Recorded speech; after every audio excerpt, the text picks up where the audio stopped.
Hello friends, welcome to my channel. ಹೊಸಬ್ರು ನನ್ನ channel ನೋಡ್ತಾ ಇದ್ದರೆ ಮರೀದೆ ಸಬ್ಸ್ಕ್ರೈಬ್ ಮಾಡ್ಕೊಂಡು ಪಕ್ಕದ ಗಂಟೆನ ಬಾರಿಸಿ ಫ್ರೆಂಡ್ಸ್. ಓಕೆನಾ? ಇವತ್ತು ನಮ್ಮ ಮನೆಯಲ್ಲಿ ಬೂಟಿ ಸಾರು ಮಾಡಿದ್ದೀನಿ.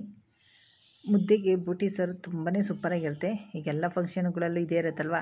ಸೊ ನಮ್ಮ ಮನೆಗೆ ನಾವು ಯಾವ ರೀತಿ ಸಿಂಪಲ್ಲಾಗಿ ಮಾಡೋದು ಅಂತ, ಜಾಸ್ತಿ ಸ್ಪೈಸಿ ಇಲ್ದಿರ ಹೇಗೆ ಮಾಡೋದು ಅಂತ ತೋರಿಸ್ತೀನಿ, ಬನ್ನಿ.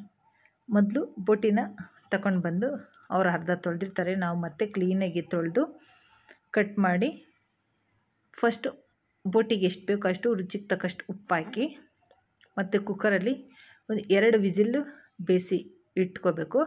ಸೊ ನಾನಿಲ್ಲಿ ನೋಡಿ ತೊಳೆದು ಉಪ್ಪಾಕಿಟ್ಟು ಮತ್ತು ಕುಕ್ಕರಲ್ಲಿ ಇಟ್ಟಿದ್ದೀನಿ. ಈಗ ಸ್ಟವ್ ಮೇಲಿಟ್ಟು ಒಂದು 2-3 ವಿಸಿಲು ಬೇಯಿಸ್ಕೊಳ್ಳೋಣ. ಇದಕ್ಕೆ ಯಾವ್ಯಾವ ಪದಾರ್ಥ ಬೇಕಂತ ನಾನು ಹೇಳ್ತೀನಿ. ಇಲ್ಲಿ ನಾನು 2 ಈರುಳ್ಳಿ ಕಟ್ ಮಾಡಿ ಇಟ್ಟಿದ್ದೀನಿ, ಸ್ವಲ್ಪ ಬೆಳ್ಳುಳ್ಳಿ, ಶುಂಠಿ, ಖಾರಕ್ಕೆ ಹಸಿಮೆಣಸಿನ್ಕಾಯಿ, ಮೆಣಸು, ಚಕ್ಕೆ, ಲವಂಗ. ಇಲ್ಲಿ ನಾನು 3 ಟೊಮೊಟೊ ತೊಗೊಂಡಿದ್ದೀನಿ. ಒಂದು ಬಾಣಲಿನಲ್ಲಿ ಎಣ್ಣೆ ಹಾಕಿ ನಾವು ತಗೊಂಡಿರ್ತೀವಲ್ಲ, ಈರುಳ್ಳಿ, ಬೆಳ್ಳುಳ್ಳಿ, ಹಸಿಮೆಣಸಿನ್ಕಾಯಿ, ಚಕ್ಕೆ, ಲವಂಗ, ಮೆಣಸು, ಇದಿಷ್ಟನ್ನು ಸ್ವಲ್ಪ ಎಣ್ಣೆಯಲ್ಲಿ ಚೆನ್ನಾಗಿ ಫ್ರೈ ಮಾಡ್ಕೋಬೇಕು.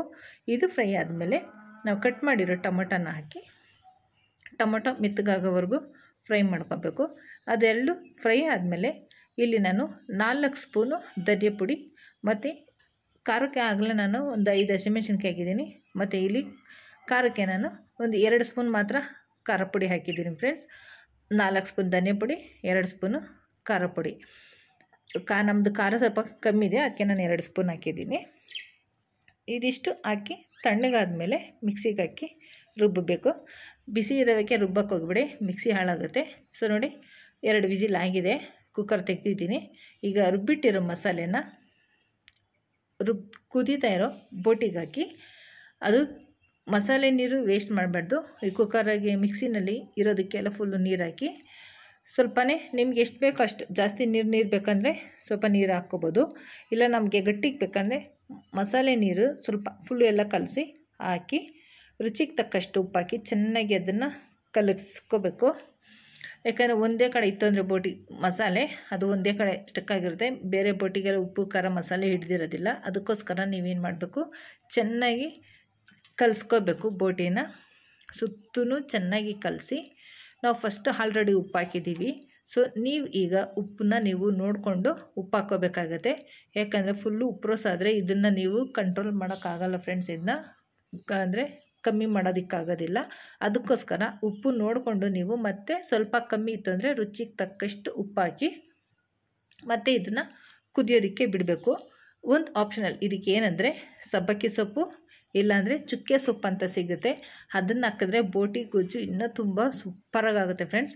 ಸೊ ನಮಗಿಲ್ಲಿ ಸಿಕ್ಕಿಲ್ಲ, ಅದಕ್ಕೋಸ್ಕರ ನಾನು ಇಲ್ಲಿ ಮತ್ತೆ ಕುಕ್ಕರ್ ಇಟ್ಟು ಮಸಾಲೆ ಹಾಕಾದ್ಮೇಲೆ ಒಂದು 5 ವಿಸಿಲ್ ಚೆನ್ನಾಗಿ ಬೇಯಿಸ್ಕೋಬೇಕು. ಬೇಯಿಸಿ ತೆಗೆದಾದ್ಮೇಲೆ ಕೊತ್ತಂಬರಿ ಸೊಪ್ಪು, ಜಾಸ್ತಿ ಕೊತ್ತಂಬರಿ ಸೊಪ್ಪು ಅವೆರಡೂ ಇಲ್ಲ ಅಂದರೆ ಕೊತ್ತಂಬರಿ ಸೊಪ್ಪು ಹಾಕಿದ್ರೆ ಸಾಕಾಗುತ್ತೆ. ಅಂದರೆ ಕೊತ್ತಂಬರಿ ಸೊಪ್ಪು ಜಾಸ್ತಿ ಹಾಕಬೇಕು, ಜಾಸ್ತಿ ಹಾಕಿದ್ರೆ ಏನದು ಟೇಸ್ಟ್ ಬರುತ್ತೆ. ಹಾಗಾಗಿ ನಾನು ಇಲ್ಲಿ ನೋಡಿ ಕೊತ್ತಂಬರಿ ಸೊಪ್ಪು ಹಾಕಿದ್ದೀನಿ. ಕೊತ್ತಂಬರಿ ಸೊಪ್ಪು ಹಾಕಿ ಚೆನ್ನಾಗಿ ನಮಗೆ ಗಟ್ಟಿ ಎಷ್ಟು ಬೇಕೋ ಅಷ್ಟು ಗ್ರೇವಿ ಥರ ಆಗೋವರೆಗೂ ಬಿಟ್ಟರೆ ಸಾಕು, ಅದು ರೆಡಿ ಆಗುತ್ತೆ. ಚೆನ್ನಾಗಿ ಕುದ್ದು ರೆಡಿ ಆಗುತ್ತೆ. ಅದು ಚೆನ್ನಾಗಿ ಕುದ್ದು ಬೆಂದ್ರೇ ಫ್ರೆಂಡ್ಸ್ ಅದು ಬೋಟಿ ಟೇಸ್ಟ್ ಬರೋದು. ಹಾಗಾಗಿ ನೀವು ನೋಡಿಕೊಂಡು ಅದು ಚೆನ್ನಾಗಿ ಬೇಯೋವರೆಗೂ ನೀವು ಕುದಿಸ್ಕೋಬೇಕು. ಕುದ್ದಾದ್ಮೇಲೆ ನೋಡಿ ಬಿಸಿ ಬಿಸಿ ಬೋಟಿ ಗೊಜ್ಜು ರೆಡಿ ಫ್ರೆಂಡ್ಸ್. ಬಿಸಿ ಬಿಸಿ ಮುದ್ದೆಗೆ ಬೋಟಿ ಗೊಜ್ಜು, ಅನ್ನ, ಚಪಾತಿ, ಏನಕ್ಕಂದ್ರೆ ದೋಸೆಗೆ ಎಲ್ಲದಕ್ಕೂ ಚೆನ್ನಾಗಿರುತ್ತೆ. ಸೊ ನೀವು ಒಮ್ಮೆ ಟ್ರೈ ಮಾಡಿ ನೋಡಿ. ಜಾಸ್ತಿ ಸ್ಪೈಸಿ ಇಲ್ದಿರ ಮಾಡಿದ್ದೀನಿ. ವಿಡಿಯೋ ಇಷ್ಟ ಆದರೆ ಲೈಕ್ ಮಾಡಿ, ಮರೀದೆ ಮಾಡ್ಕೊಂಡು ತಿನ್ನಿ.